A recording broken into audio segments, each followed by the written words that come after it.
Assalamualaikum warahmatullahi wabarakatuh.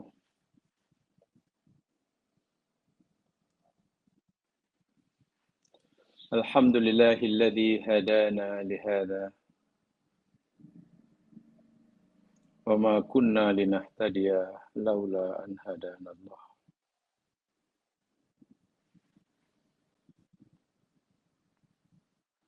Salatu wassalamu ala rasulihil kirim alladzi arsalahu bil huda wa dinil haqq liyuzhirahu ala dini kullih kafa billahi syahida.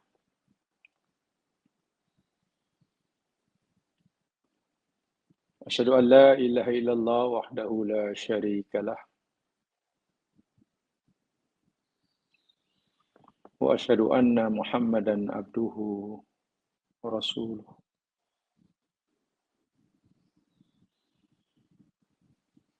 Allahumma salli ala Muhammad wa ala ali Muhammad wa barik ala Muhammad wa ala ali Muhammad kama sallaita wa barakta ala Ibrahim wa ala ali Ibrahim fil alamin.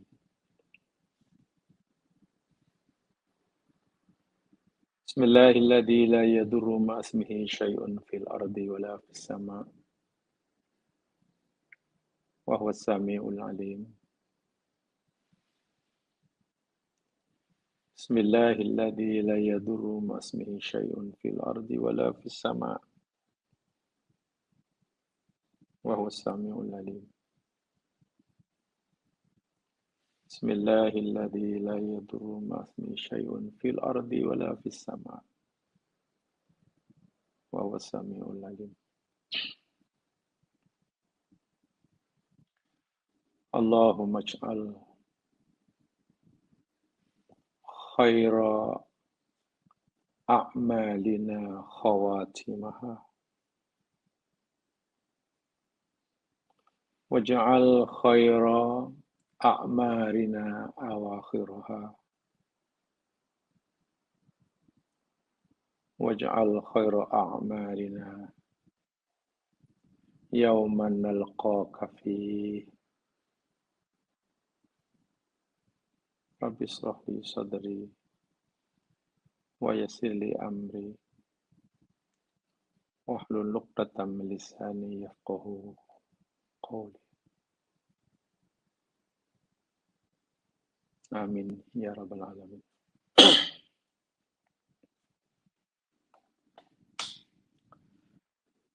Muslimin muslimat yang dirahmati Allah sekalian. Langsung saja kita mulakan.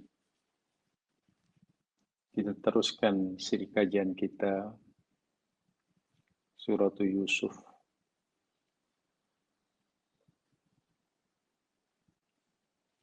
Nah, hari ini kita akan kaji bersama insyaAllah. Bermula daripada ayat yang ke-47.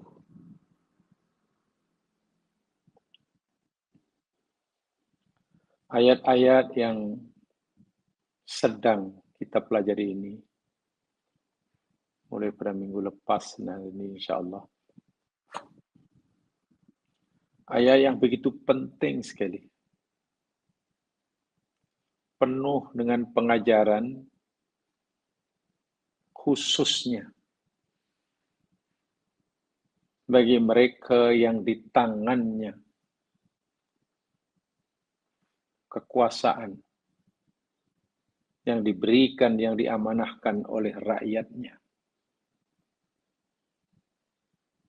Bagi memakmurkan dan mensejahterakan rakyat yang dipimpinnya. Bahasa mudah. Pengajaran daripada ayat-ayat yang sedang kita pelajari ini mulai pada ayat sebelumnya, ayat hari ini dan seterusnya. Amat penting untuk diperhatikan dan diambil pelajaran serta dicontohinya. Wabil khusus oleh mereka yang di tangannya ada kekuasaan, amanah yang diberikan oleh rakyat, bagi memastikan rakyat yang dipimpinnya makmur, zahir batin. Tidak kurang sesuatu apapun. Tidak menghadapi masalah yang paling basic sekali, yakni krisis makanan, yang merupakan keperluan asas, basic need, keperluan yang paling asasi. Jika keperluan yang paling basic ini tidak terpenuhi dengan sempurna, banyak taklif yang Allah bebankan kepada kita, kita tidak mampu melaksanakannya. Apakah keperluan asas, apakah basic needs itu? Makanan. So, jangan sekali-kali kita meremehkan makanan. Seseorang boleh hidup tanpa rumah. Boleh. Seseorang boleh hidup tanpa kendaraan. Bahkan seseorang boleh hidup dengan pakaian sekadar, ala kadar. Tapi berapa lama manusia mampu hidup tanpa makanan?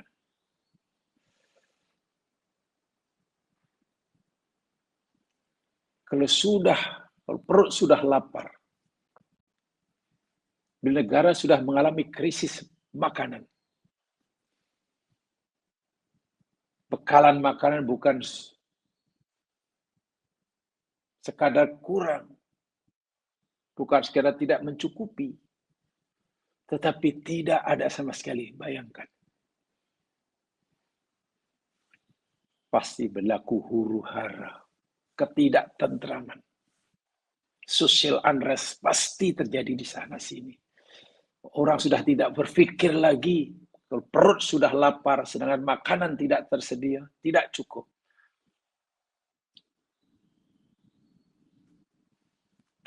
Mungkin taklif-taklif Allah yang lain sudah dianggap kurang penting bagi seorang yang mungkin lemah imannya. Sholat terganggu. Zakat jangan harap dapat dilaksanakan. Pergi haji tak terlintas. Mengaji, pergi usroh, tidak mimpi sama sekali.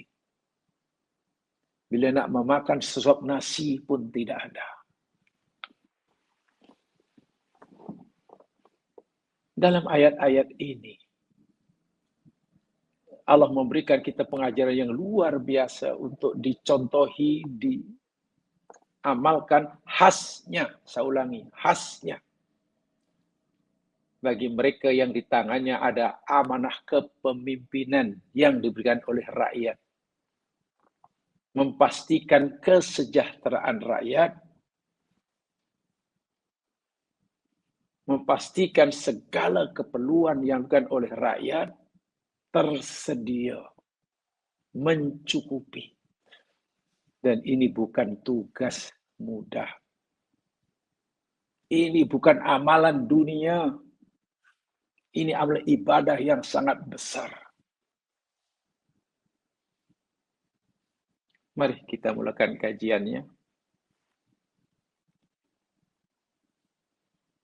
Ketika Yusuf diminta oleh sahabatnya, sahabat sepenjaranya, untuk mentakwil mimpi rajanya. Dalam ayat 46, 47 dan seterusnya. Sekarang kita pelajari ayat ke-47. A'udzu billahi minasyaitonir rajim.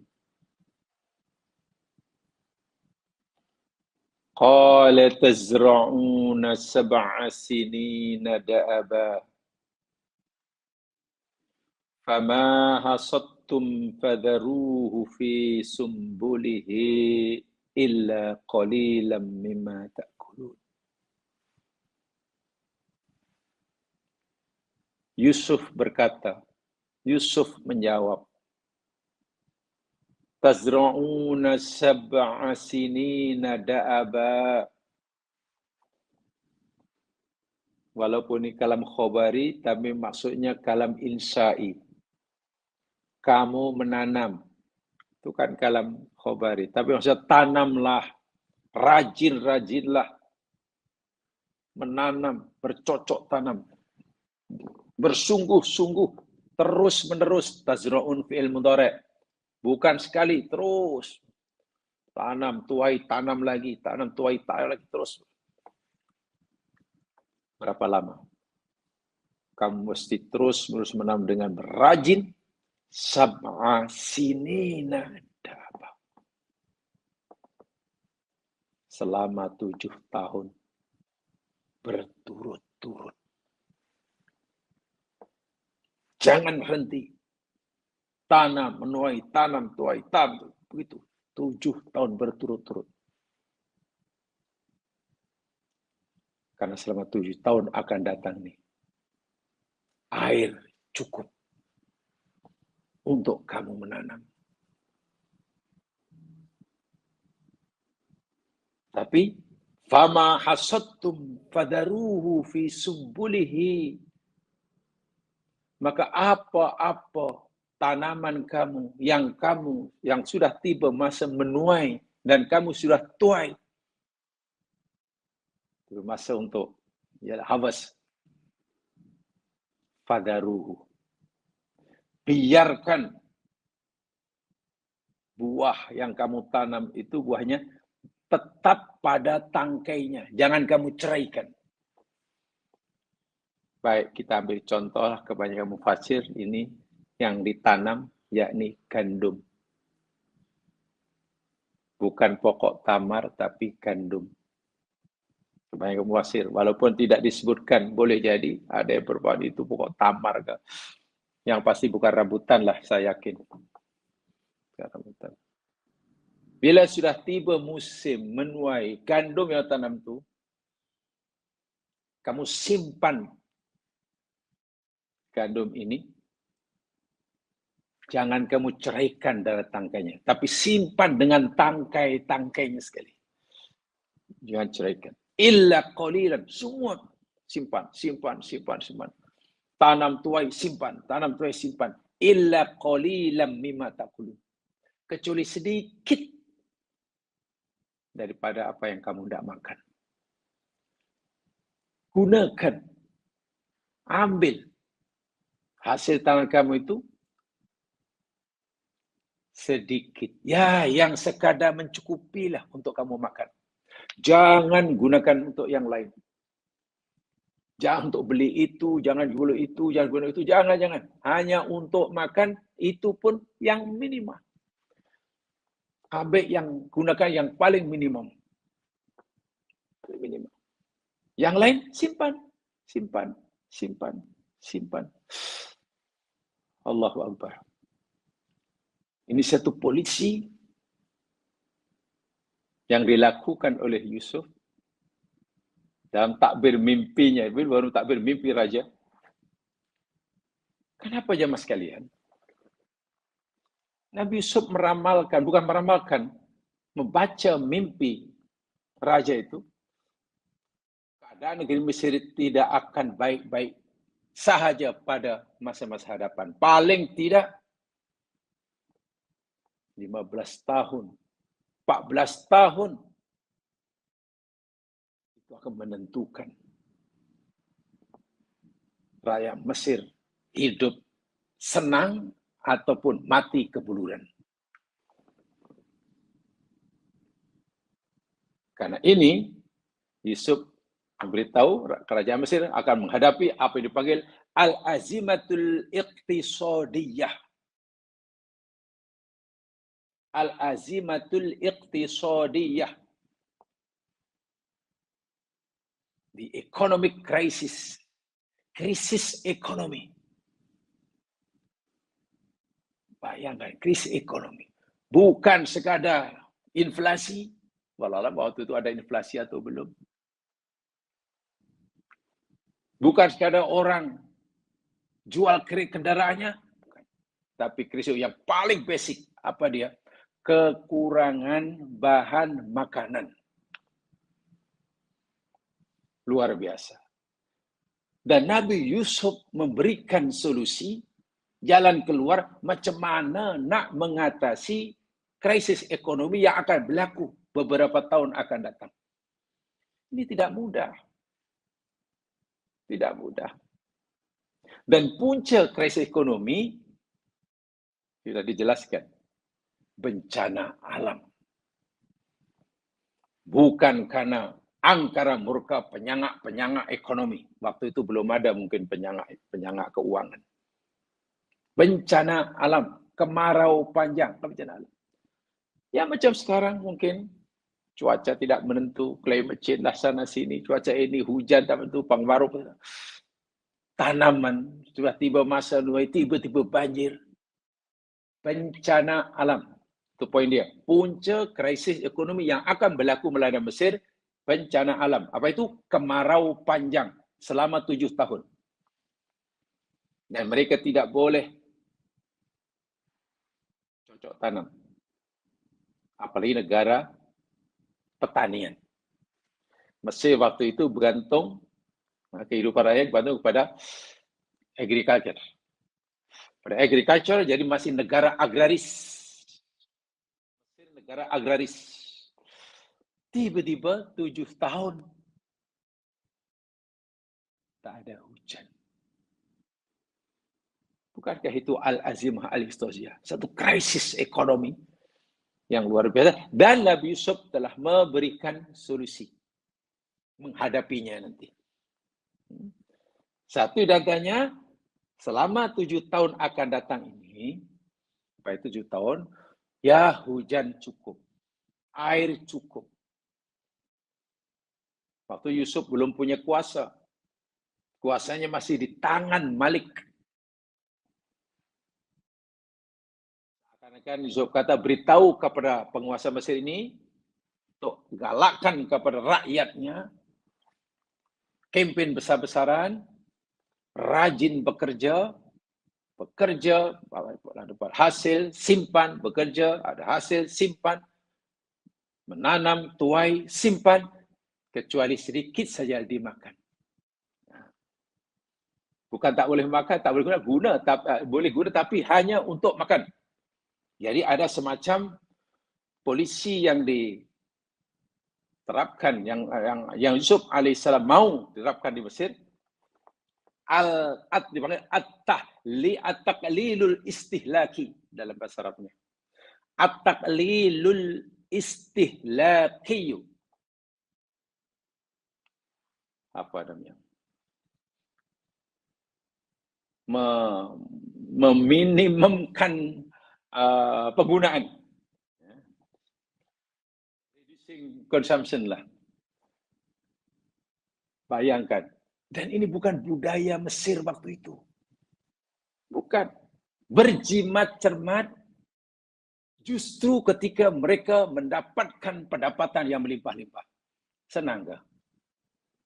Senang ke nak mendidik umat, suruh berjimat cermat, jangan boros, makan pun dicatu istilahnya, belanja tahan dulu diri, jangan belanja.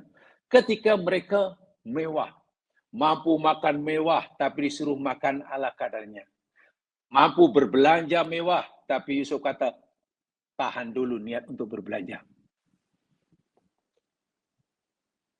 Mampu nak melancong kalau mau karena ada harta, tapi jangan dahulu. Kalau sehari dua mungkin berjaya, mungkin mudah. Kalau seminggu, ini 7 tahun. Kempen jimat cermat selama 7 tahun ketika mereka mendapatkan pendapatan bulanan melimpah-limpah. Ini bukan main susahnya. Tapi itulah, kalau mereka tidak mau kebuluran suatu saat nanti. Sehingga adalah peribahasa Arab mengatakan, ma'ala man iqtasada. Tidak akan miskin, tidak akan papa kedana, tidak akan susah orang yang mau iqtasada, yang mau hidup sederhana. Sederhana. Makan ya, yang penting menghilangkan lapar sudah. Cukup badan cukup mendapatkan zat makanan, cukup nutrisinya sudah. Nutrisinya sudah cukup. Tak perlu bermewah-mewah, tak perlu ala kadar. Kalau sehari makan 2 kali, ya cukup 2 kali, tak payah 3 kali. Kalau satu hari sudah sekali cukup, ya sudah sekali. Saya katakan, ketika mereka mempunyai macam-macam harta banyak, duit banyak. Al-iqtisadu nisful ma'isah. Kesederhanaan, hidup sederhana dalam penggunaan, dalam consumption ini, itu adalah separuh daripada kehidupan. Separuh kehidupan kita telah dapat, tinggal cari separuh. Apa ada? Sederhana. Jam sekalian. Kalau kerajaan atau kita lah katalah mengkampenkan kepada rakyat supaya berjimat cermat ketika krisis, itu senang. Tuan-tuan, ini keadaan ekonomi sedang tidak baik. Jadi hendaklah dirancang ya kalau berbelanja, beli yang perlu saja.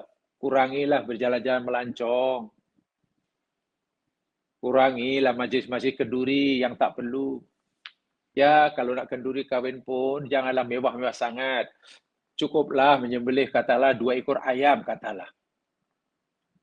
Kempen itu mudah jika pada waktu krisis.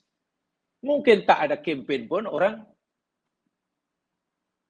makan sendiri. Yalah, memang saya tak akan boros lah. Ini susah atau susah. Yang penting hari boleh makan sehari pun jadilah. Ya, tak payah disuruh. Tapi mengkampenkan hidup sederhana ketika rakyatnya mewah. Income bulanannya melimpah-limpah. Senang kok. Ini pengajaran yang luar biasa. Dan inilah takbir Yusuf alaihissalam yang mengatakan, kamu hendaklah menanam bersungguh-sungguh, hasil tanam kamu simpan, kecuali sedikit. Ketika mentakbirkan mimpi raja, 7 ekor gemuk, 7 tangkai gandum yang berwarna hijau, itu melambangkan kesenangan ekonomi. Mewah. 7 ekor lembu yang gemuk, 7 tangkai yang hijau, itu simbol. Kan mimpi raja itu. Maknanya, ekonomi kamu selama 7 tahun mewah. Karena kamu tanam, simpan. Kemudian dalam mimpinya juga ada 7 ekor, raja melihat dalam mimpinya 7 ekor lembu yang kurus, 7 tangkai gandum yang kering. Itu simbol, itu melambangkan 7 tahun kemudian dalam kegawatan ekonomi. Ekonomi krisis. Tuh maksudnya. Lalu macam mana hendak mengatasi? Okey, bayangkan dalam 7 tahun yang mewah itu mereka joli sepuas-puasnya. Bila tiba 7 tahun berikutnya yang susah, nak makan apa? Mati juga, kebuluran juga. Satu jimat cermat. Orang Melayu kata, sedia payung sebelum hujan. Sediakan payung sebelum hujan. Karena minggu depan akan hujan. Kemana-mana kamu pasti akan basah. Sediakan payung. Nah, untuk sediakan payung ini perlu jimat cermat. Allahu Akbar. Takbir mimpi Yusuf. Yang bermula daripada ayat 47 ini, jemaah sekalian. Menurut penjelasan ulama, saya bacakan ya, terjemahannya, saya terjemahkan terus saja. Menurut Syekh Salah Abdul Fattah Al-Khalidi, Syekh Salah Abdul Fattah Al-Khalidi belum menyatakan dari kisah ini betapa sebuah negara perlu ada peruntukan undang-undang untuk mempunyai reserve. Kata reserve, simpanan yang cukup bagi menghadapi bencana. Memang negara itu sedang aman-aman sahaja. Rakyatnya sedang senang-senang sahaja. Ya. Mereka mampu menyimpan tiap bulan. Ya. Tapi bukan hanya rakyatnya saya yang perlu punya simpanan. Negara juga perlu menyediakan reserve negara yang mencukupi untuk menghadapi kemungkinan krisis pada masa hadapan.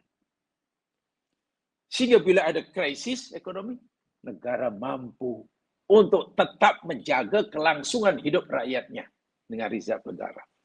Coba kalau negara tidak punya reserve, tak punya simpanan, atau tidak tapi tak mencukupi, tiba-tiba dilanda bencana negara itu, dahlah rakyatnya sudah habis tabungannya, apa yang berlaku? Ngeri sekali jemaah. Dan ini adalah pengajaran dari Al-Quran. Ini bukan cerita dunia, bukan. Ini cerita Allah yang memberikan tahu kepada dalam Al-Quran. Dan itu perintah. Itu perintah. Dahulu tengok sajalah. Nah, bencana alam ini kan tak pernah datang bagi salam kan jemaah sekalian. Kata orang bencana alam, ini manalah datang bagi salam dulu. Assalamualaikum, saya nak timpakan awak. Mana ada? Bukan kemarau panjang 7 tahun jemaah sekalian. Ada makhluk yang bernama COVID-19. Tengok. Huru-hara satu negara. Satu dunia. Bencana wahai makhluk Allah yang namanya virus corona. Tak nampak pun. Tak nampak. Mata tak nampak. Si orang kata itu memang setan agaknya. Huru-hara. Baru berapa bulan itu? Berapa tahun? Ini 7 tahun tidak turun hujan, sedangkan negara itu bergantung kepada pertanian. Ngeri sekali. Yusuf memberitahu kita apa yang tersirat, negara mesti punya cukup reserve simpanan. Sehingga jika rakyat katalah tidak simpan, negara mesti mampu menyediakan keperluan paling basic. Itu wajib hukumnya. Kata Syekh Salah Abdul Fattah Al-Khalidi. Syekh Dr. Wahab Az-Zuhaili. Wahbah Az-Zuhaili. Beliau menegaskan sebuah negara wajar menyimpan dan mencatu makanan untuk keperluan masa hadapan di waktu susah. Ya, kedua-dua orang ulama ini, karena ini ayat ini cerita tentang ekonomi. Tak bermimpi, tapi kaitannya erat sekali dengan pengurusan ekonomi negara bagi kepentingan rakyat secara umum. Lebih khusus lagi, kepentingan mengurus ekonomi sendiri bagi kepentingan dirinya pada masa-masa susah masa depan yang kita tidak mampu menjagakannya. Sehidup tetap stabil. Masa senang hidupnya macam ini aja. Nanti bila tiba susah, karena masa senang dia banyak menyimpan, macam ini. Masa susah, makan apa yang simpan, tetap ini. Jadi, stabil hidupnya. Bayangkan masa senang, melompat-lompat. Joli habis. Bila susah, jatuh habis. Dan hidup yang menderita. Subhanallah. Hampir semua mufassir menceritakan takbir mimpinya, yakni tentang keadaan ekonomi Mesir pada 14 tahun atau 15 tahun yang akan datang. Semuanya kesimpulannya begitu. Tafsir Ibnu Katsir menceritakan takbir Yusuf seperti itu. Tafsir Al-Wasit, Dr. Said Tontowi, begitu juga. Ada tambahan sedikit, nanti tambahnya saya jelaskan nanti. Kemudian tafsir-tafsir yang lain. Hanya Imam Al-Qurtubi dalam tafsirnya menambah, hadhil ayatu aslun fil qawli bil masalihi syar'iyyah. Ayat ini adalah dasar yang menjadi dasar, menjadi alasan yang kuat bagi langkah-langkah, bagi pendapat yang menekan tentang adanya masalihus syar'iyyah, maslahah syar'iyyah. Islam diturunkan untuk menjaga kemaslahatan. Ada 5 kemaslahatan yang dijaga oleh Islam, yang wajib diperjuangkan oleh setiap umat Islam, khasnya mereka yang ada kuasa. Pertama, yakni hifdzul din, hifdzul adyan, menjaga kemurnian, kelangsungan hidup agama. Jaga iman, jaga Islam. Itu saya itu dalam Islam, ya, dalam iman tak boleh syirik, pintu syirik ditutup. Itu yang untuk menjaga iman, menjaga agama. Sehingga tak boleh itu, tak boleh ini menjaga agama disekat. Hifdzul nufus. Yang kedua, menjaga, memelihara diri. Ya, sebab itu dilarang bunuh diri, dilarang melakukan perbuatan yang mengancam keselamatan diri. Termasuk hifdzul diri, yakni menjaga diri pada mati kebuluran. Pastikan itu. Agama menyuruh. Usaha yang dilakukan oleh kita untuk pastikan kita cukup makan, itu perintah agama. Kita tak boleh kata, tak apalah, Allah cipta kita, Allah cipta, pastilah Allah jamin rezekinya. Tawakal tu ala Allah sajalah. Salah bin keliru. Allah cipta manusia, pasti rezekinya. Ulat dalam batu pun Allah bagi rezeki. Tengok, ulat dalam batu katanya. Tak berusaha pun Allah bagi rezeki. Takkan kita sebagai manusia yang paling dimuliakan oleh Allah, Allah tak bagi rezeki, sudahlah tawakal tu. Yalah, itu ulat dalam batu. Tak ada ikhtiar. Allah bagi rezeki lah. Sebab Allah tutup peluang ikhtiarnya. Kita bukan ulat dalam batu. Kita bukan ulat dalam batu. Jadi tak boleh kita bagi contoh rezeki kita macam rezeki ulat. Usaha, merancang. Menjaga akal. Agama menjaga akal. Dilarang kita melakukan perbuatan yang boleh merusakkan akal fikiran. Mabuk ke. Atau apalah perbuatan yang boleh mengotori akal fikiran kita. Keempat, mereka ansab, anak keturunan. Itu dilaranglah berzina, dilaranglah melakukan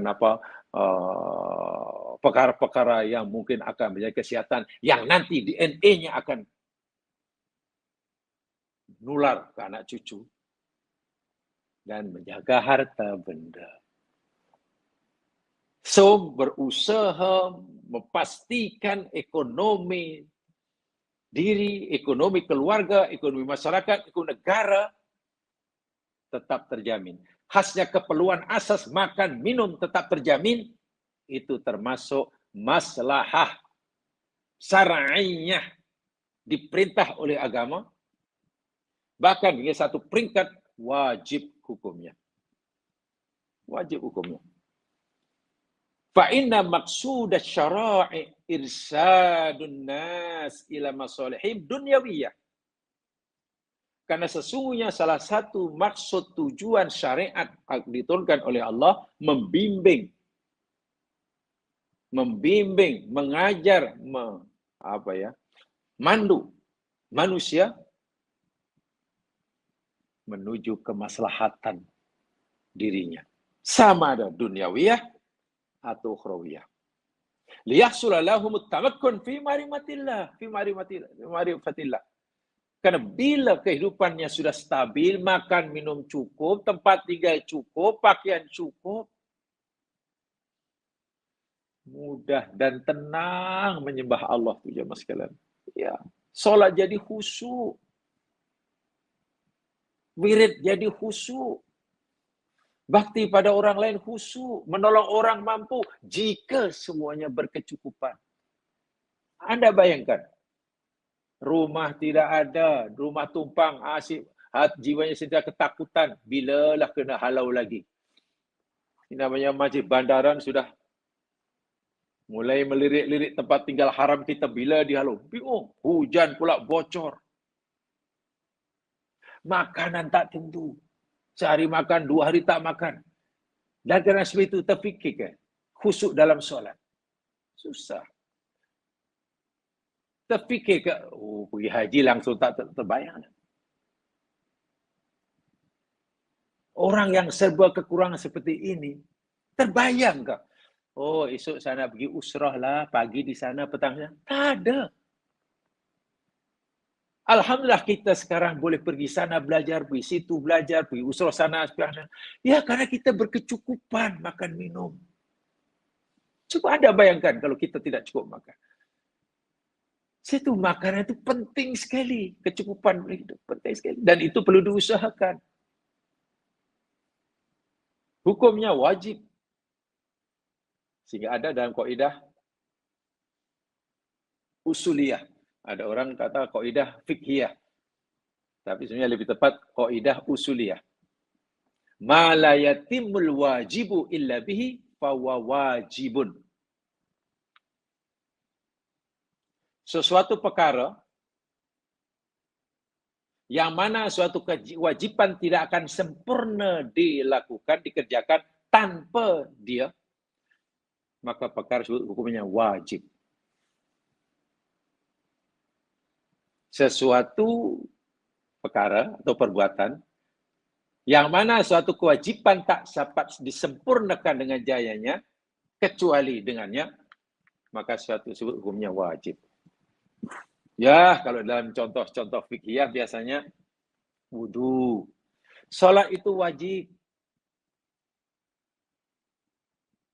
Tapi salat tak dapat dilakukan dengan sempurna tanpa wudu, maka wudu pun hukumnya wajib. Itu maksudnya. Saya bagi contoh yang lain. Kalau wudu wajib kenapa? Ya, karena salat tak sempurna tanpa wudu. Maka suatu kewajiban yang tak dapat dilakukan dengan sempurna tanpa suatu tersebut hukum wajib. Tapi kita juga kena ingat, wudu tak sempurna tanpa air. Betul. Kewajiban berwudu kita tak dapat menyempurnakan tanpa adanya air. Maka hukum berusaha menyediakan air yang cukup untuk sah kita gunakan wudu pun wajib juga hukumnya. Wajib. Kalau kita solat dapat pahala, maka wudu pun juga berpahala. Orang yang berusaha menyediakan air buat kita berwudu dan semua pun dapat pahala. Apa kita fikir orang yang kerja di Sabas? Siang, malam, pagi, petang. Kadang pukul 3 pagi. Pukul 3 pagi. Betulkan pipe yang bocor. Pipe-pipe itu pula supply ke air ke seluruh kawasan itu, termasuk surau dan musola serta masjid. Pipe yang bocor tak dibetulkan, orang yang nak qiyamul lail di masjid tak boleh berwuduk. Tak boleh. Yang hadas besar tak boleh mandi junub. Kita kalau nak pergi masjid, apa nak qiyamul lail. Qiyamul lail itu berapa pahala? Ya, insya-Allah. Tapi sebelum qiyamul lail, kena berwuduk. Karena wuduk juga wajib. Nak wuduk pula air tak ada. Masa pergi masjid tadi, dalam perjalanan, tengoklah ada hamba Allah yang sedang bertungkus-lumus basah kuyup kesejukan. Membetulkan pipe yang pecah. Dalam hati kita mungkin terlintas, apalah. Ini bulan Ramadan, 10 malam terakhir. Sepatutnya memburu Lailatul Qadar. Ini kerja betulkan pipe pula. Sepatutnya pergilah surau yang mulai macam kita. Terlintas begitu banyak. Minta maaf, alhamdulillah, tiba-tiba kita ujub. Merasa jauh lebih baik kerana kita nak pergi qiyamul lail, kawan tu betulkan baik. Sampai di masjid nak wuduk tak ada air. Apa nak wuduk tak ada air ni? Apa itu? Wah, kita mungkin wuduk tanpa air. Orang yang memiliki air, itu juga dapat pahala. Yang nak solat lillahi ta'ala, insyaAllah dapat pahala. Yang nak wuduk lillahi ta'ala, insyaAllah dapat pahala. Yang memberikan air lillahi ta'ala, dapat pahala. Begitulah agama ni. Sangat luas bidangnya. Cakup sangat luas. Kita jangan hanya melihat yang nak beribadah itu, yang nak solat saja.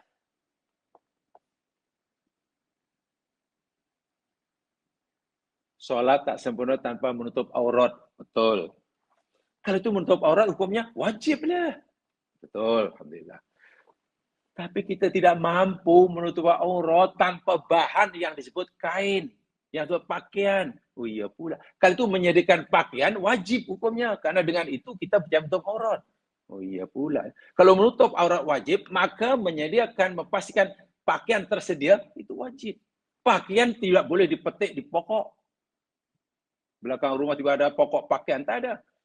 Itu daripada bahan kain, daripada kapas, daripada macam-macam ditenun, dijahit, yang menanamnya. Jadi, itu juga dapat pahala. Kalau nawai itu dari awal, saya nak tanam kapas banyak-banyak. Nanti biar dapatlah usahakan jadi benang supaya jadi kain, supaya jadi. Itu pahala yang memanjang jam sekian. Kita tak boleh solat dengan tenang, kita tak boleh belajar dengan tenang kalau perut lapar, krisis ekonomi, katalah. Rompakan di sini, jenah di sini, kalau maklum perut sudah lapar. Maka memastikan keperluan asas tercukupi sehingga beri tenang, hukumnya wajib juga. Sebab itu ini dalam kisah Yusuf luar biasa, detail sekali. Jadi saya hanya mengharapkan diri saya sendiri, jangan bila ibadah itu hanya yang ritual, begitulah maksud saya. Oh, kalau solat itu, itu juga beruntunglah dia bolehlah usrah hari-hari. Iya. Memang boleh. Kenapa? Karena cukup makan minum. Tidak melalui krisis ekonomi. Anda boleh bayangkan, jika negara ini katakanlah negara pertanian, hidupnya bergantung harap pada bertanam, tiba-tiba 7 tahun tidak hujan. Berjalan usrah. Tak jalan. Ada orang yang mungkin tadarus setiap malam. Bila 7 tahun tidak turun hujan, sedangkan ekonominya dijana oleh pertanian. Subhanallah. Islam itu dah dilihat secara syumul, secara komprehensif. Jangan lihat tajazuk. Sebab Islam ini ibarat satu bangunan yang cukup cantik. Yang masing-masing yakni saling punya peranan yang tidak kalah pentingnya berbanding dengan yang lain. Ibarat rumah lah, semua penting. Ya memang adalah yang sangat-sangat diperlukan, ada yang hiasan, tiang penting, dinding penting, bumbung penting, partition penting. Coba kalau tiang ini merasa paling penting dan yang lain itu tak penting.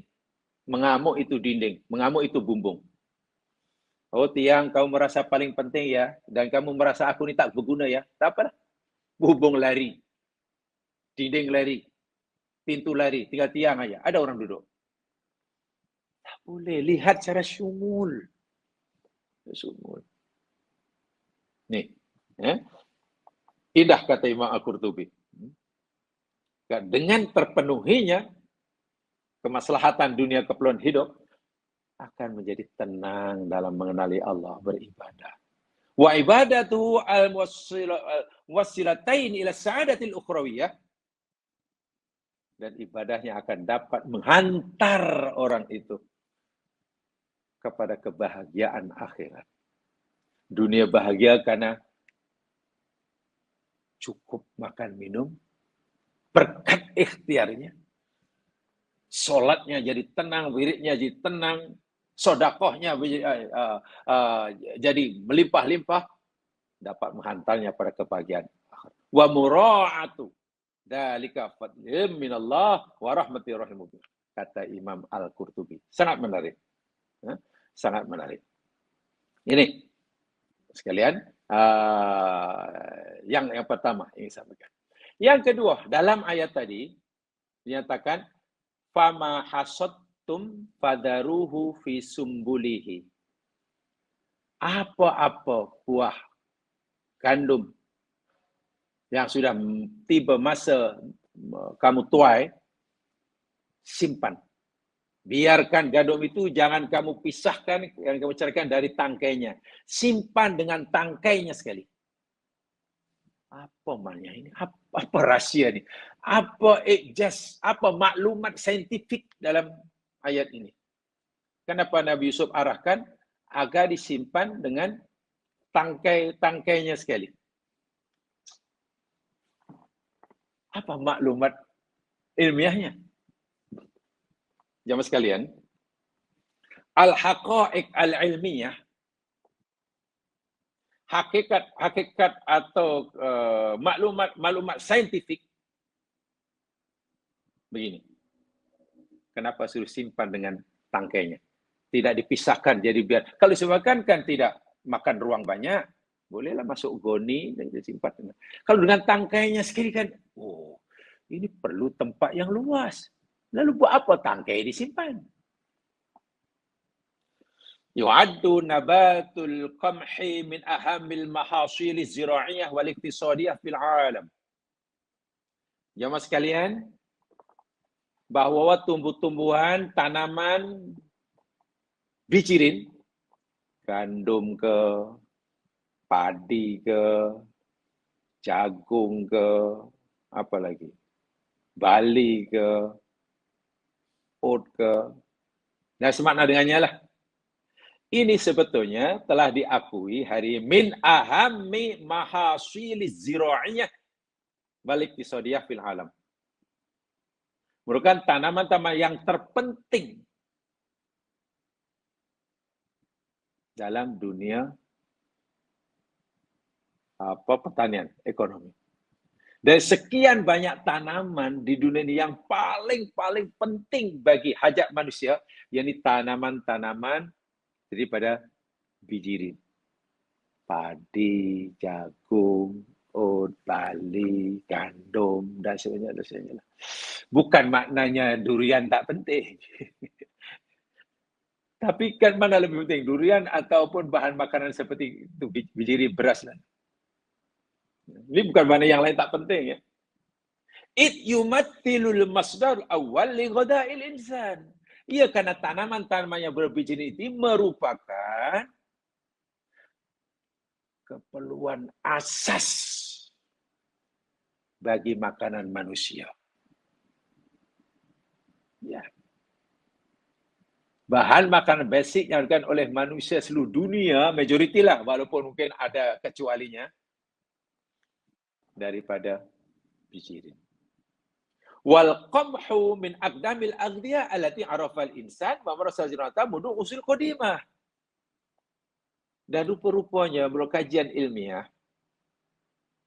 tanaman seperti gandum dan yang sebangsa dengannya itu merupakan tanaman tertua yang diusahakan dan dikenal oleh generasi-generasi dahulu. Tanaman tertua di muka bumi, yakni tanaman berupa gandum yang sebangsa dengannya. Ya. Dragon fruit itu baru semalam. Dragon fruit. Maknanya muda lah. Wa kana min aqdamin nabatat allati zuri'at fi Misra al-qadimah. Allahu akbar. Dan tanaman gandum yakni tanaman yang sudah dibudayakan oleh petani-petani Mesir pada zaman dahulu kala. Zaman dahulu kala. Gandum merupakan bijirin. Tumbuhan bijirin yang tergolong, yang mempunyai biji yang dimakan. Yang kebanyakan bijirinnya ini adalah daripada kanji, selain gandum. Ya, contoh tadi, saya katakan barley ke, oat ke, beras kan, dan sebagainya. Itu satu. Allah nak beritahu itu. Ini Mesir kuno nih, cerita Nabi Yusuf ini Mesir kuno. Iya. Jauh sebelum Nabi Musa. Waktu sudah biasa orang dahulu Mesir kuno. Tak tahu waktu pada zaman Nabi Yusuf di Mesir, kita tak tahu tok nenek moyang di Semenanjung, di Nusantara ini tanam apa, kita tak tahu. Atau bentuk manusianya sudah modern seperti orang Mesir yang sudah mengerti dalam dunia pertanian, atau masih bergantung kepada alam sekitarnya, tak pernah tanam, hanya menikmati apa yang ada, wallahu alam. Yang kedua, ijaz ilmiahnya, maklumat saintifiknya, yakni tentang pengurusan krisis ekonomi Nabi Yusuf ini. Tadi kata al-azimah al-iqtasidah wa halluha Yusuf alaihissalam. Bagaimana Yusuf alaihissalam mengatasi, mengendepani krisis ekonomi, khasnya krisis makanan. Krisis makanan. Ini. Yusuf memberikan satu formula, solusi yang luar biasa canggihnya, mendahului zamannya. Yang pertama, dalam ayat ini, jamaah sekalian, kita boleh mengambil pengajaran yaitu tentang adanya keselamatan bekalan makanan. Food security lah kalau bahasa sekarang dipanggil. Food security. Minta maaf lah, sekali lagi minta maaf tanpa merendahkan, tanpa meremehkan usaha yang berwajib. Sekarang ini kan negeri Malaysia pun masih boleh katakan belumlah selesa tentang makanan kan. Sampai sekarang pun masih banyak yang mengeluh, bahkan sentiasa menjadi senjata oleh para politikus, melawan politiknya karena bahan mahal itu, mana beras tempatan tak ada, mana yang ini semua beras mahal. So, sekarang kan belum, bukan. Jauh sekali kita mungkin masih merupakan mimpi kita untuk dapat ekspor beras. Sekarang masih import beras, jadi kita belum berpikir untuk macam mana negara seperti Malaysia yang masih boleh dikatakan negara pertanian, walaupun tidak sepenuhnya, belum mampu menjadi negara pengekspor beras. Jadi, ya bolehlah dikatakan kita masih menghadapi food security. Keselamatan bekalan makanan. Nabi Yusuf kata, apa yang kamu tuai, gandum yang kamu petik, pokoknya itu, kamu biarkan gandum itu pada tangkainya, kamu simpan. Jangan kamu ceraikan. Ini kaidah yang sangat-sangat canggih, walaupun sudah dilakukan Nabi Yusuf ribuan tahun dahulu, tapi sangat-sangat canggih. Yakni menyimpan produk asasi pertanian, preservation lah. Preservation, yakni menyimpan produk bahan asasi, contohnya padi ke, gandum ke, untuk kegunaan pada tahun-tahun mendatang yang sangat lama adalah sangat penting. Macam mana kita menyimpan, bukan sekadar macam mana kita nak menambah jumlah simpanan. Yusuf tadi telah memberitahu kita akan menghadapi krisis ekonomi, krisis pemakanan. Solusi yang aku tawarkan, ini merupakan takbir mimpi rajanya, kamu mesti rajin bekerja menanam, dan hasilnya kamu simpan. Berjimat cermat ketika kamu senang lenang, itu pertama. Yang kedua, agar tanaman gandum yang kamu tuai itu, yang kamu simpan itu bertahan lama dan tidak rusak, simpanlah dengan tangkainya sekali. Ini luar biasa di zaman silam. Dalam kes ini Al-Quran menunjukkan adanya langkah yang luar biasa yang dilakukan oleh Nabi Yusuf alaihissalam untuk memilih cara teknik penyimpanan, preservation makanan, bahan makanan seperti gandum dan semua keluar bahan-bahan bijirin, yakni disimpan dengan tangkainya sekali. Kenapa begitu? Ya rahimakumullah, bahan yang dipilih untuk sasaran penyimpanan yakni bahan makanan atau basic needs itu, malahan Nabi Yusuf alaihissalam membuktikan bukan satu tradisi umat ketika itu mereka menyimpan stok yang banyak. Bahkan juga bukan satu tradisi kebiasaan umat masa itu menyimpan gandum dengan tangkainya. Nabi Yusuf benar-benar hendak mengubah adat kebiasaan orang Mesir. Dan itu tidak mudah. Dah berkurun-kurun lamanya, petani Mesir tidak ada budaya menyimpan hasil mahsul tanamannya. Itu satu. Dan Nabi Yusuf ingin membudayakannya.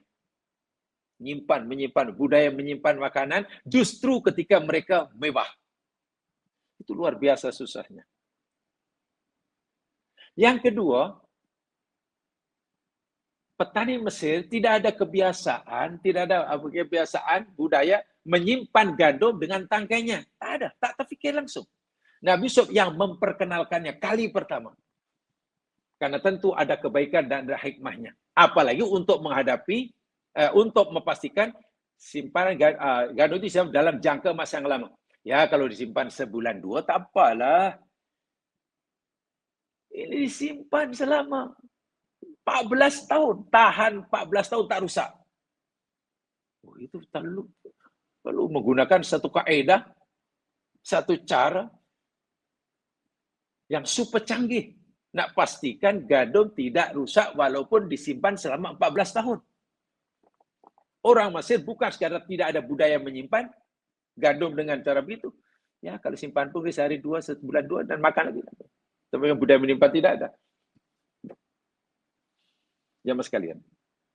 Dan ini kerja yang tidak mudah. Lagi sekali ini kerja Nabi. Perintah Allah direkam dalam Al-Quran. Macam mana itu dianggap bukan ibadah? Coba. Masih beranikah kita menganggap upaya usaha untuk memastikan rakyat cukup makan, bekalan makanan cukup, negara itu bukan ibadah, sedangkan ini ada dalam Al-Quran, dilaku oleh Nabi, diperintah oleh Allah.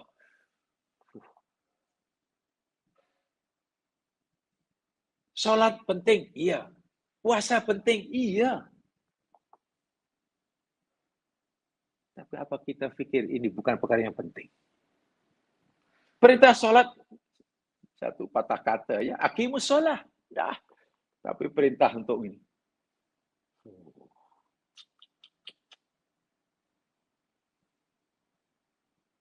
Kenapa mesti disimpan dengan tangkai? Ya mas sekalian, kita tanya pada pakarnya lah. Salah seorang sarjana Islam yang pakar dalam bab penyimpanan makanan ini, preservation ini, Profesor Dr. Abdul Majid Bal'abid daripada Universiti Wajdah, Maghribi, Maroko. Daripada Universiti Wajdah Maghribi atau Maroko, adalah seorang ilmuwan namanya Profesor Dr. Abdul Majid Bal'abid. Beliau telah melakukan berbagai tajribah, semacam eksperimen lah. Semacam eksperimen untuk melihat kesan teknik penyimpanan yang disarankan oleh Yusuf ini. Simpan makanan jenis bijirin, contoh gandum atau padi atau apalah, dengan tangkainya. Hasilnya apa? Ini kata pakarnya ya, saya tidak tahu menahu, ini karena bukan keahlian, ini pakar yang kata. Biji-bijian atau biji rinjam tersebut telah dibiarkan selama 2 tahun. Itu kajian dia baru selama 2 tahun. Dan sebagai biji-biji gado yang lain dipisahkan. Jadi ada dua. Satu biji rin yang disimpan dengan tangkainya, yang satu biji yang dipisahkan ya, dan disimpan. Kajiannya hanya 2 tahun waktu itu, bukan sampai 14 tahun, baru 2 tahun. Subhanallah. Benalah mukjizat Al-Quran. Hasil daripada kajiannya, hasil pada riset yang dilakukan oleh Dr. Abdul Majid ini, menunjukkan bahwa biji rin yang disimpan tetap dengan tangkainya tidak mengalami apa-apa perubahan. Tidak ada mengalami apa-apa perubahan. Semuanya baik-baik belaka. Daripada unsur kandungan nutrisinya tetap. Daripada aspek kemampuannya untuk tumbuh semula tetap. Biji kan ada kemampuan untuk tumbuh. Kata kalau ditanam semula, tanah lembab akan tumbuh. Potensi untuk tumbuh masih ada. Nutrisi dia tidak akan berkurangan, tetap. Hanya makin lama dia kehilangan airnya, zat cairnya, kandungan airnya makin kurang. Peliknya, masih kata beliau, semakin biji rin tadi kurang pada kandungan airnya, lebih kering, jadi lebih kering, maka ia lebih baik, lebih bagus untuk disimpan, sama ada dimakan atau dijadikan benih suatu hari nanti. Pelik ya. Biji rin yang disimpan dengan tangkainya tidak memiliki apa-apa perubahan.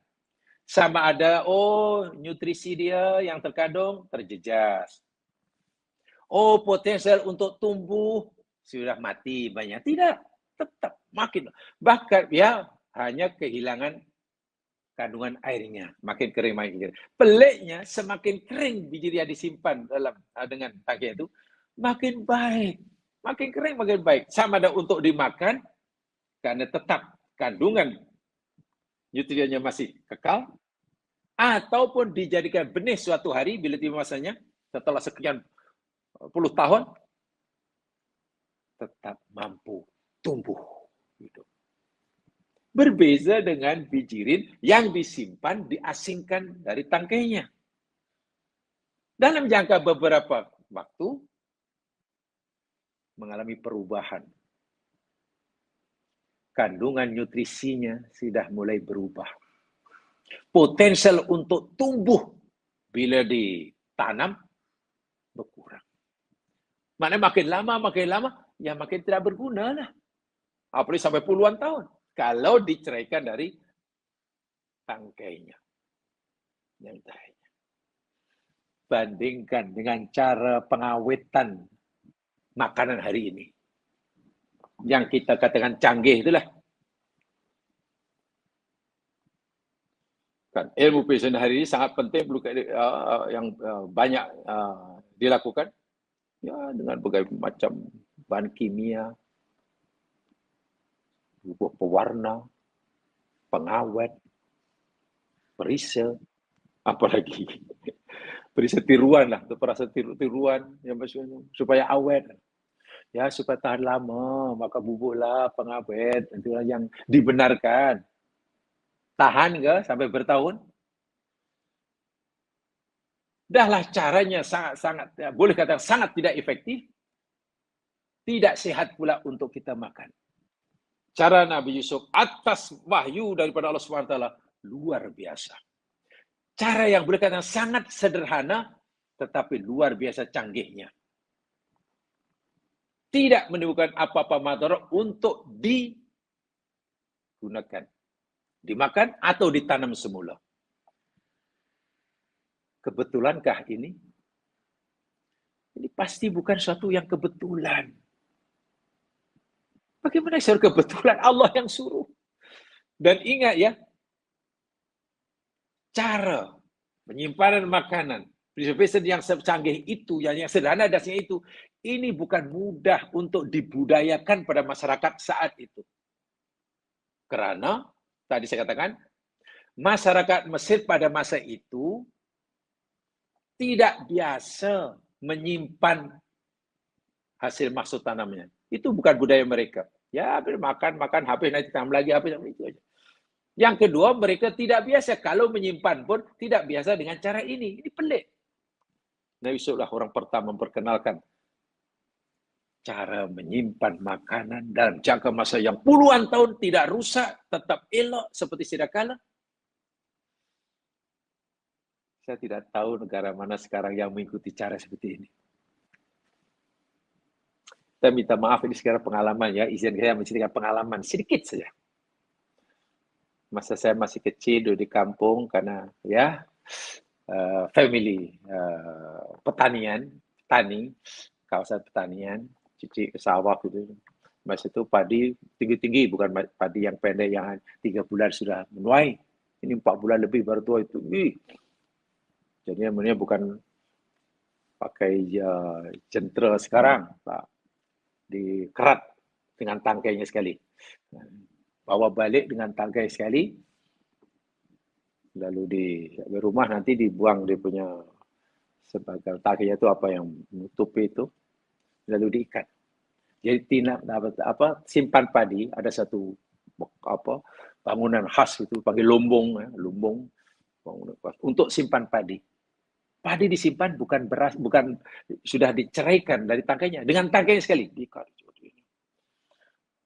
Ya waktu itu kita ikut aja lah karena belum tahu, saya pun belum sekolah. Tengok kenapa ya ayah simpan padi. Semua orang begitu. Kampung pun begitu. Di kampung bahkan ada reserve padi.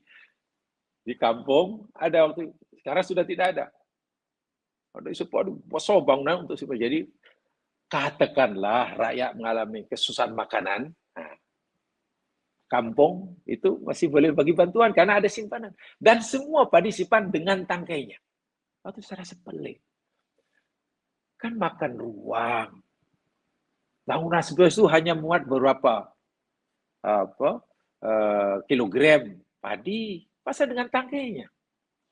Setelah era modern, padi makin pendek umurnya, 3 bulan sudah menuai, disimpannya hanya dalam goni dengan beras. Waktu saya belum paham, betul-betul belum paham. Ya, setelah sikit-sikit belajar, sendiri belajar tafsir, belajar Ijazul Quran. Rupanya lah, Masya Allah, dari mana dulu orang-orang atau yang tahu cari. Rupanya menyimpan padi dengan tangkainya itu jauh lebih selamat, jauh lebih aman, jauh lebih sempurna, lebih bagus daripada menyimpan padi dengan Nabi Yusuf yang mengajuk Quran. Saya tidak tahu sama ada orang-orang dahulu, kampung saya dahulu mempelajari surah Yusuf, saya tidak tahu. Tapi pasti disimpan itu. Walau alam. Adakah ini bermakna kalau kita simpan rambutan, simpan mangga, dengan tangkai sekali lebih tahan lama daripada kita simpan, kita ceraikan, walau alam. Jamaah tolong cari sendiri yang itu ya. Mana tahu kalau mangga disimpan dengan tangannya boleh tahan mungkin 11-2 minggu, masih elok. Tapi kalau diceraikannya mungkin 3 hari sudah nampak mulai busuk, wallah alam. Coba jamaah try sendiri. Kalau nanti buktinya buat 3-4 kali dan ternyata begitu, katakan subhanallah. Hebat Al-Quran. Maklumat Al-Quran hebat. Dan itu lebih selamat. Sebab kan beli mangga banyak-banyak, karena disimpan. Makan hanya berapa, sekali 3-4 hari pula. Lah, kulit sudah mulai busuk. Tak yalah, buanglah. Beli lagi. Pembadiran. Dosa lagi. Dosa lagi. Kita simpan supaya tahan lama di kita begitu. Bukan karena kita bakil. Itu namanya jimat cemat alisat dan itu perintah agama. Mubadir larangan agama. Ini kaitannya dengan agama, bukan hanya bab makan minum. Masya Allah. Ini ya. Jadi keajaiban yang luar biasa. Tahdidu muddati salahiyatil habbatil zara'i fi khamsin fi sa'asra sanah ya hasilatu sab'a sanawatin juzra'un nas yaqsudu hilalaha daban wa tadban wa ya sanatul khaswi wal ata. Ini takwil Yusuf. Yakni menghadkan kemaslahatan, apa ya? kemaslahatan, kebaikan biji-bijian, bijirin yang disimpan selama 15 tahun, itu adalah takbir mimpi Yusuf, mimpi raja takbir oleh Yusuf yang melihat 7 ekor lembu gemuk, 7 rangkai yang basah, 7 ekor lembu kurus makan 7 yang gemuk dan 7 ekor yang kering. 7 kan 2 kali 7, 14 tahun. 40. Kenapa jadi 15? Nanti ayat selepasnya ada 15. Sebab apa? Raja jawab sekian, hanya mimpi tengok 7 ekor lembu gemuk. Dimakan oleh 7 ekor lembu kurus. Raja hanya melihat 7 tangkai yang hijau. Dirusakkan oleh 7, dimakan oleh 7 tangkai yang kering. Itu saja. Sebenarnya Yusuf hanya cerita, ya 7 tahun senang, 7 tahun susah. Seperti itu, selesai. Tapi Yusuf mentadbir lebih daripada itu. Ada tafsir yang selepas habis 7 tahun yang susah tu apa yang berlaku? Itu raja tak dapat. Tak ada dalam mimpi. Yusuf beritahu. Lepas 7 tahun yang susah, 7 tahun senang, 7 tahun susah, lepas 7 tahun susah tu akan datang tahun-tahun yang senang. Jadi takbir yang hujung tu tak ada dalam mimpi. Jadi Yusuf mentakbir lebih daripada yang dimimpikan oleh. Itu tafsir yang sendiri. Nanti ada ayat berikutnya nanti ada tu. Waqad afada al-bahsul ilmi anna muddata 15 sanah hiya muddatul quswa listimraril hubub muhafadatan ala taqatin numu wa tatawwur fiha. Ini hasil kajian daripada seorang saintis dari Universiti Al-Wajdah, Maroko, Dr. Abdul Majid. Apa kata beliau? Dan hasil kajian ilmiah, salah satu hasil research saintifik ini, bahwasanya masa 15 tahun itu adalah masa yang panjang. Boleh kata yang panjang, bagi penyimpanan bijirin untuk tetap terpelihara kualiti dia, kemampuan untuk tumbuh bila ditanam semula, tidak hilang nutrisinya. 15 tahun. Masa yang cukup lama. Dan itu telah dibuktikan. Artinya kalau lebih daripada 15 tahun, kalau 20 tahun, ya mungkin rusaklah. Kalau 20 tahun, ya akan rusak. Ini 15 itu maksudnya yang boleh dikatakan al-muddatul quswa. Al-muddatul quswa itu masa yang terpanjang. Yang hari ini telah dikenal pasti, setakat hari inilah, dianggap masa yang paling lama. Mungkin kalau 20 tahun, dah rusak. Tapi kalau 10 tahun, kecil. Saya tidak tahu pasti, itu kena tanyalah. Tapi saya belum tanya, sudah banyak kali saya pergi Sekincan, tengok muzium padi di Sekincan. Luar biasa. Saya belum sempat tanya berapa lama gaya padi ini tahan lama disimpan, berapa tahun saya belum. Coba tanya kepada itu. Kalau yang pergi ke muzium padi, Sekincan paling bagus lah, yang dekat. Kalau jawabannya, paling lama setahun setengah cik. Maknanya belum canggih. Walaupun mungkin, untung boleh simpan 2 tahun. Wah, kalau ikut Al-Quran sampai 15 tahun. Dan kalau bayangkan, jika sekiranya kerajaan yang diberi kuasa, amanah kuasa untuk menjaga food security ini, hingga 15 tahun katalah. Mana ada orang kurang beras, kurang bekalan makanan, kurang. Jika krisis itu selama 5 tahun pun tak ada masalah. Syaratnya kerajaan mampu punya riset seperti ini. Dan tidak mudah mengusaha ke sana. Tapi, kalau kita yakin itu perintah Al-Quran, itu perintah agama, itu ibadah yang pahalanya besar, karena dapat manfaat bukan kita yang mengusahakannya, orang lain. Semakin beramai orang yang dapat manfaat dari usaha kita, semakin besar pahalanya. Khairun nas anfa'hum linnas. Semua hadis itu semua orang tahu. Kita zikir, insya Allah dapat pahala karena jika ikhlas. Ya, kita qiyamul lail, insya Allah dapat pahala jika ikhlas. Ya, tapi manfaat kebaikan kita zikir kita untuk kita saja.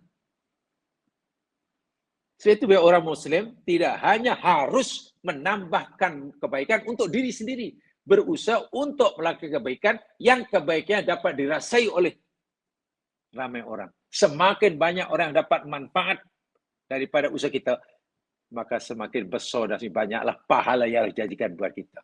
Khairun nas anfa'uhum linnas. Ibadah yang kedua inilah yang kadang dianggap remeh. Dan manfaat itu dengan manfaat yang nyata. Manfaat yang nyata. Yang saya gunakan ini dipanggil dimensi sosial yang seringkali diabaikan. Lihat dalam hadis puluhan hadis-hadis yang cerita tentang perkara ini, memberi manfaat pada orang lain. Jadi kalau kita dapat manfaat buat amalan, jangan hanya manfaatnya untuk diri kita sendiri. Pastikan orang lain pun dapat. Jamaah sekalian. Yang seterusnya yang saya sampaikan. Kenapa ya ayat ini tumpu pada bab makanan? Cukup makanan. Saya tak kata pakaian tak penting ya. Saya tak kata rumah tempat tinggal tak penting ya. Tapi daripada sekian banyak itu, makanan yang penting. Jamaah ada duit. Katalah ada duit. Duit itu ngam-ngam saja. Cukup untuk beri makanan, untuk beri makanan 1 minggu. Tapi cukup juga untuk bayar down payment, beri kereta kancil. Agak-agak duit yang cukup untuk beli makanan, bahan makanan 1 minggu, atau untuk kita bayarkan sebagai down payment untuk beri kancil.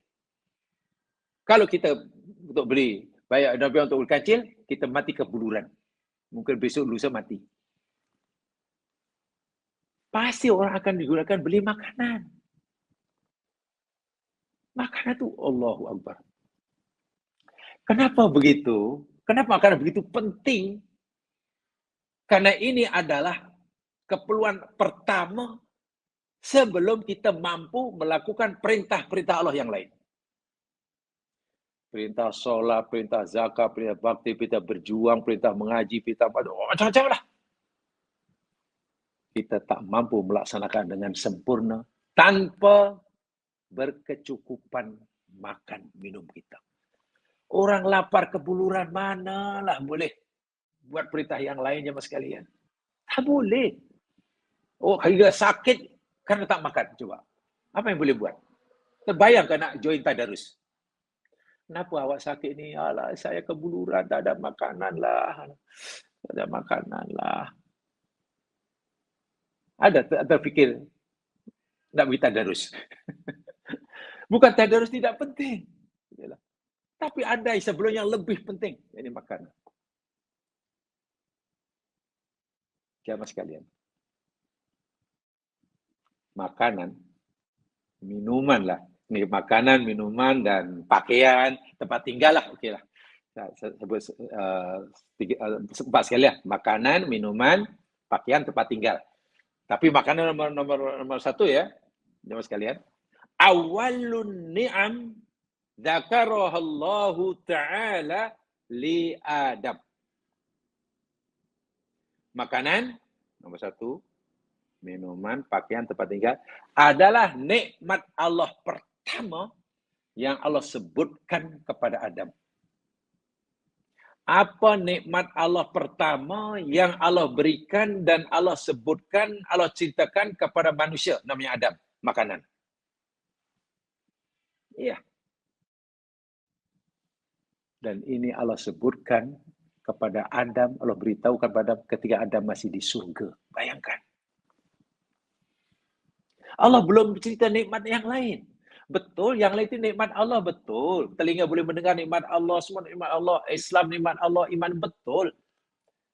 Saya hanya kata nikmat pertama yang Allah sebutkan, Allah berikan dan Allah sebutkan, ingat kepada Adam, itu disebutnya di surga bukan di bumi, makanan.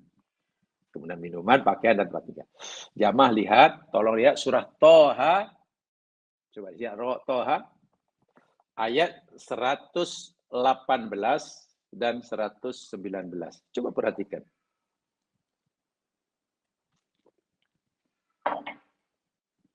Toha 118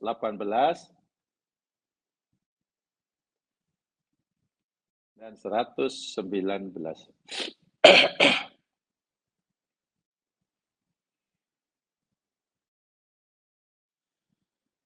A'udzu billahi minasy syaithanir rajim. Inna laka alla taju'a fiha wa la ta'ra wa annaka la tazma'u fiha wa la tadha. Ini firman Allah pada Adam di surga. Apa kata Allah? Adam, innalaka alla taju'a fiha. Sesungguhnya bagi engkau ya Adam, alla taju'a, engkau tak akan lapar.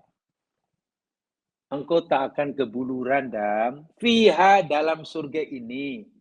Tengok, disebut pertama engkau tidak kebuluran. Maknanya makanan cukup, tersedia. Wala ta'ra, dan engkau tidak akan telanjang, Dam. Pakaian telah disediakan. Kedua, pakaian. Sehingga engkau tak telanjang.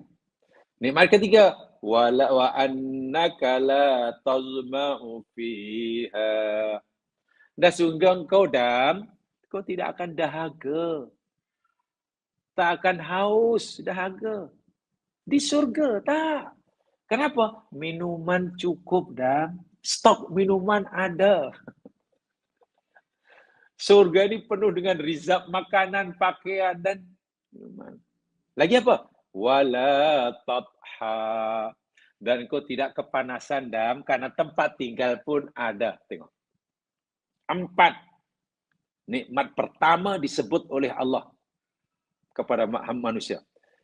Tidak lapar, mana makanan tersedia, cukup. Tidak telanjang, pakaian ada tersedia, cukup. Tidak dahaga, minuman ada tersedia, cukup. Tidak panas, tempat tinggal, tempat berteduh ada. Kalau diringkaskan jadi 3 aja. Sebenarnya makan, minum itu jadi 1. Makan, minum cukup, pakaian dan tempat tinggal. Itulah nikmat pertama yang disebut. Adam belum, Allah belum bagi taklif apa-apa. Belum ada suruhan itu, suruhan ini, suruhan itu, tak ada. Perintah itu, perintah ada. Tapi keperluan basic telah disebutkan. Yang paling basic daripada nikmat tadi, makanan. Perut tidak boleh lapar, orang tidak boleh kebuluran, orang tidak boleh mati karena lapar. Kalau itu sudah dipenuhi, nak melakukan perintah supaya menjadi mudah, ya mas sekalian. Dan untuk memastikan rakyat yang jumlahnya sangat ramai di Mesir khasnya waktu itu, terhindar daripada kebuluran, mati kebuluran, menghadapi tahun-tahun yang susah tidak ada makanan selama 7 tahun, itu bukan kerja remeh. Itu bukan kerja yang boleh dipandang remeh dengan mata sebelah. Itu satu tugas yang perlu ditangani dengan serius. Dan kebijaksanaan dan iltizam yang kuat. Tanpa mengenal putus asa. Siapa yang ditugaskan? Yusuf alaihissalam. Tahun bila? Walau alam tahu tepatnya. Yang pasti, sudah jauh dahulu. Sebelum Nabi Musa. Yang waktu itu tak tahulah Tok Nemo kita di Semenanjung ini masih jadi apa di Nusantara masih sebatas, makin cawat ke atau apa, tak ada apa-apa. Tapi tengok. Dan ilmu, pengurusan ekonomi, pengurusan fiskal negara, cerita tentang rizab negara, Allah sudah ceritakan dalam ayat ini. Jauh sebelum manusia kenal itu semuanya. Tapi realitinya tengok. Hingga hari ini. masih ramai negara di dunia. Termasuk negara yang hakikatnya kaya dengan sumber alam. Sentiasa berhadapan dengan krisis ekonomi. Makan, minum, tempat tinggal belum terpenuhi. Makan, minum, tempat tinggal, pakaian belum terpenuhi. Pasnya makanan, minum, dan tempat tinggal. Pakaian apanya sudah terpenuhi. Tapi tempat tinggal, makan, minum, belum. Masih banyak negara di dunia. Walaupun negara itu negara yang kaya dengan sumber alam, dan juga dihuni oleh ramai orang muslim, bahkan dipelihara orang muslim. Macam mana? Sedangkan Allah sudah berikan pengajaran ribuan tahun yang lalu. Ini karena kelemahan kita, kemalasan kita, atau mungkin tumpuan kita itu kadang-kadang tidak tepat. Mungkin kita lebih menumpukan yang aspek ini, tapi yang ini terabaikan. Atau kita daripada sudut yang ini gimana? Atau ini yang dianggap paling penting, yang ini kurang. Ya. Sedangkan, saya lagi, nikmat makan minum, nikmat yang pertama sekali disebutkan Allah di surga sebelum ada taklif apa-apa. Maka kewajiban umat manusia, Adam dan duriatnya ini zaman, khasnya mereka yang beri amanah kepemimpinan, memastikan rakyat yang dipilihnya berkecukupan daripada empat segi. Makanan, minuman, tempat tinggal, dan pakaian. Terutama makanan karena itu disebut yang pertama. Bila itu gagal dipenuhi, huru hara sampai bila-bila. Tidak tenang. Tidak tenang. Apabila sudah sampai, ya kritikal. Mudah-mudahan pengajaran yang luar biasa ini kita dapat wujudkan. Sebab kita punya kewajiban sesuai dengan bakat kita masing-masing. Setakat itu yang saya sampaikan tentang ayat ini. Masih banyak, sebenarnya masih panjang di sini saya buat artikel tentangnya. Saya kutip daripada berbagai sumber. Jadi kalau jamaah tanya, sebenarnya tafsir kata yang kita gunakan ini tafsir apa sebenarnya? Saya hanya jawab. Yang saya sampaikan ya ini berbagai banyak sumber tafsir. Saya tidak bergantung pada satu tafsir saja. Tafsir At-Tabari, tafsir Al-Qati, tafsir As-Sa'di, tafsir Al-Wasit, tafsir apa Ghaib. Cuma saya kutip, tapi yang saya kutip itu yang berbeza. Maksudnya, kalau tafsir Al-Qutubi katalah sama dengan apa kata Ibnu Katsir, kata yang sama itu saya ambil satu saja. Bukan tiga-tiganya disebut. Cari yang penafsirannya lain, di aspek lain. Jadi pegangannya jadi hanya daripada berbagai sumber. Jadi tidak hanya satu tafsir. Kan kadang ada kalau kita tafsir, mana tafsir apa ini? Tafsir UKT saja. Tapi saya memilih itu karena kita tadabbur. Jadi kena mengambil. Tidak hanya terhad dengan satu rujukan. Mudah-mudahanlah usaha yang tidak seberapa ini memberikan manfaat bagi saya menyampaikan. Afdal kalau dapat dikongsi bersama. Itu saja, mudah-mudahan diberkati. Subhanakallahumma wa bihamdika, asyhadu an la ilaha illa anta, astaghfiruka wa atubu ilaik. A'udzu billahi minasyaitonir rajim. Wal 'ashr innal insana lafi khusr illa alladziina aamanu wa 'amilus shalihaat. Wa tawassaw bil haqq wa tawassaw bis sabr. Assalamualaikum warahmatullahi wabarakatuh.